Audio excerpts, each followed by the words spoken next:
Have fun with this one. Here we go. X4 to the fourth minus 3x cubed minus 12x squared plus 8.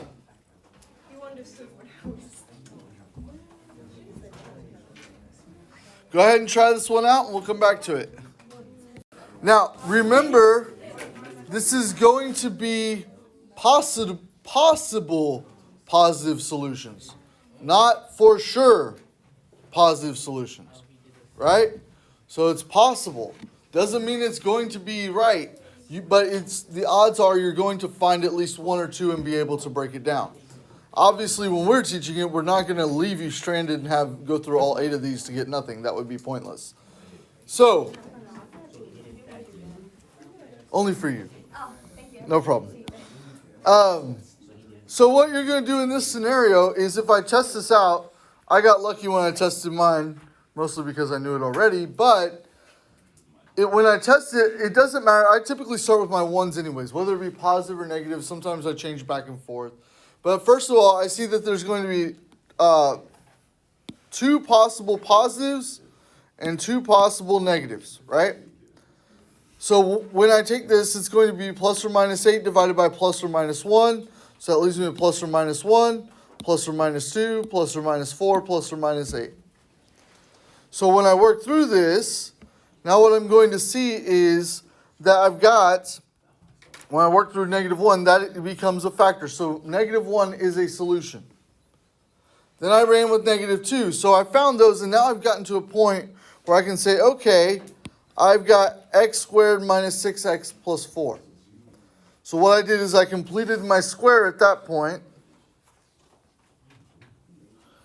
and I went ahead and solved that out to find, when I complete the square, that this is going to be 3 plus or minus radical 5. Now, when you see this, some of you are going, but that's a negative number. But is it though? Why? Okay, so let me ask you this. What is the square root of 5, roughly? It's like about 2.2. Okay, so 2.2, does 3 minus 2.2 give me a positive number? Yes. Yeah, so it's still positive. Does 3 plus 2.2 give me a positive number? Yes. Yeah, so those are both positive solutions. That is your 2 positive solutions. It didn't give me an extra negative. Just because you see 3 minus 5, it's not 3 minus 5, it's 3 minus radical 5. Okay? Does that make sense? So, if you went and got decimal form, then you would see that they're both positive numbers. So your solutions to this would be x equals negative 1, x equals negative 2, x equals 3 plus or minus radical 5. All right, let's moving along to how to write a polynomial with real coefficients in expanded form. So how do I take, and this was one that was similar to a problem on your quiz when it said write it in factored form with your multiplicity, right? So it's kind of the same thing. So it tells you you have the degree of 4 with zeros that are present at 3, negative 4, 6, and negative 1. Now the zeros are present there. That doesn't mean the factors are. So for the factors, you change the sign. So this becomes x minus 3. This becomes x plus 4. This becomes x minus 6. And x plus 1. So why do I change the signs? Because if I said x equals 3, when I move it to the other side to equal 0, that's where it becomes your factor like so. Does it make sense? Okay. So now I've taken this, I've got it to a factored form. Now it wants it in expanded form. So how do I make this expanded? What do you think you do? You multiply every single one of them together. You can FOIL, you can box, you can double distribution, quadruple distribution, whatever you want to do to call it that. I'll show you my method that I would use personally, and then you can do what your method is. So my method, what I'm looking at is I'm going to break this up into 2 parts. So I'm going to break this up into here and here. And if I multiply this out, and I'm doing some of it in my head mentally, When I multiply this, I'm going to do the x times 4, which gives me 4x, or I'm going to do the x squared. So I've got x squared. Now I'm going to do the outer and the inner and then combine them. So I've got x and 4 on the outside, negative 3 and x on the inside. So 4x minus 3x is just x. Now I'm going to do the first and the last. So negative 3 times 4 is negative 12. Great. Now, this one is going to be x squared, then what? Minus 5x minus 6. Now, you got a couple options at this point. One, you can do like some triple distribution, right? Because what I'm going to end up doing here is I'm going to multiply these two together. And you say, well, how do you do that? And what I'm going to do is I'm literally going to take x squared and multiply it to every single term in here. And then I'm going to take x and I'm going to do the same thing. And then I'm going to take 12 and I'm going to do the same thing, or negative 12, and I'm going to do the same thing. And then I'm going to combine what I can. If you don't like that method, don't worry. We have a solution for you. It's called the box. Some of you are very familiar with it. You can do a 3x3 box. If you like the 3x3, you run it that. All right, so when I work through this, I can say, okay, I can do x squared, x, negative 12.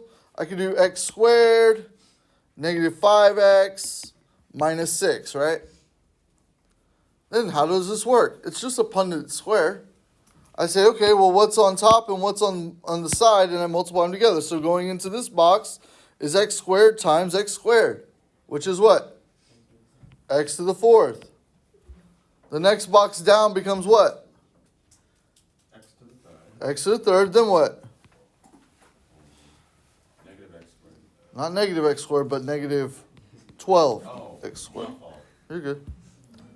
Then your next row and column work to say this is going to be negative 5x to the 3rd, then negative 5x squared, and then you've got negative or positive 60x.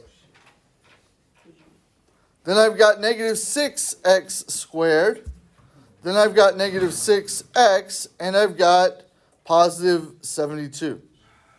The nice part about doing the box this way is when I look at it, I start working through it and I say, okay, what's in box 1? I'm going to combine everything in box 1. So this is going to become x to the 4th. Now I'm going to look at the diagonal boxes. So I'm going to look at box right here and right here. Why am I looking at these? Because these both house x to the 3rds. So the two of them together give me what? Negative 4x cubed. Next, what am I looking at next? I'm looking at all my x squareds, which are all negative, which means put them together and keep the negative sign. Negative 23x squared. Y'all agree with that?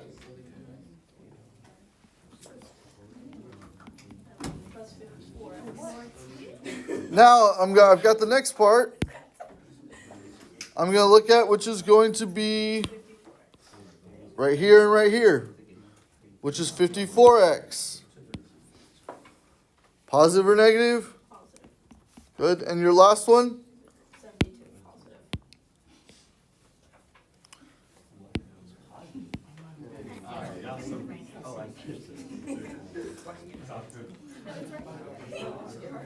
Oh.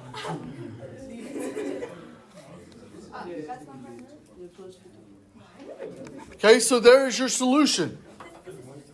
You have broken it down. You have put your factors, you've double factored, and then you've done a big box to be able to combine everything I need and go from there. Okay? Does that make sense? Any questions? Okay, so the other thing you can do, like I said, if you want to go through and you want to multiply everything by like x squared up here, if I wanted to multiply all my like x squared, x to this, and then combine, you're doing the exact same thing. This is just in box form. Okay? And you'll end up getting the same thing. What if it gives you less zeros and there is a degree? What if it gives you less zeros? That's not possible. Oh, less zeros? Yeah, less. Like, what if it gives you 3 zeros and says the degree is 4? Yeah, you couldn't do that with this. You'd have to have something to go off of. It would give you an imaginary to work into it, which I'm glad you brought that up because now we get to look at how to do it with something like this.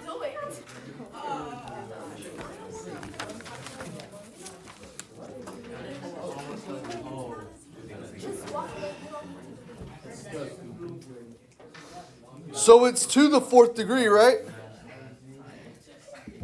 So now how do we fix this problem? Well, I've got, yep, it is.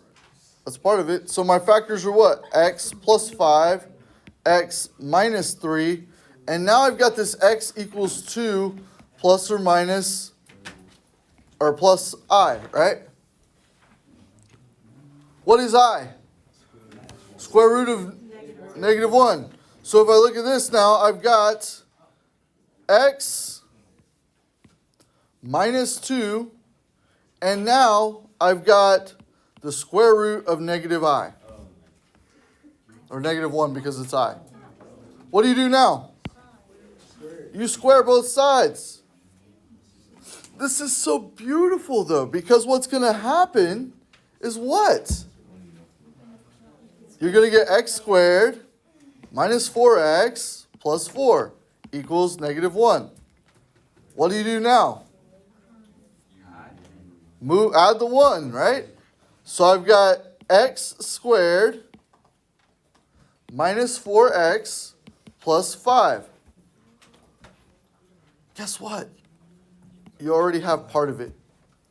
Now you can put these two together, giving you that x squared plus 2x minus 15, and you're at the box. You're at the box, you're at the triple distribution, you're at any of those methods. Does that make sense? Just because of time, I'm not going to work through the rest of it, but I wanted you to see how you deal with I.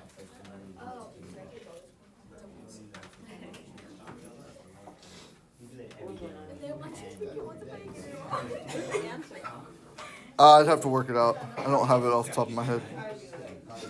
Fine, I'll work it out real quick here. I'll tell you what your answer is. So you got x squared times x squared, which is x to the 4th, minus, so that's going to be minus 3x. That's going to become, what is that? So minus 4x cubed plus 5x squared. Now I've got 2x cubed minus 8x squared. I got 15 negative 15x squared. What's that, 60x?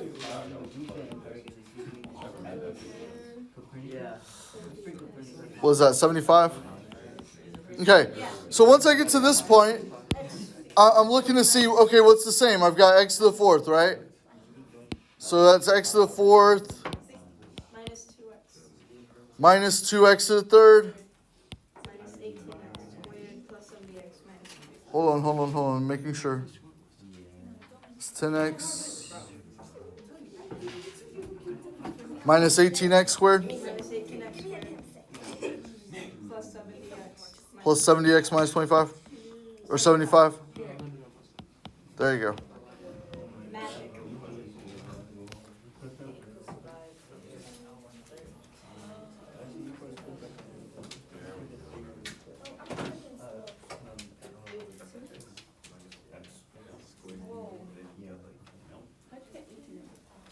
How did I get 18? So there's the Because I've got 5x squared, negative 8x squared, and negative 15x squared.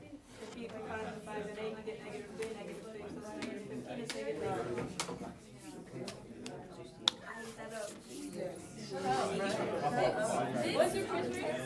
8. All right.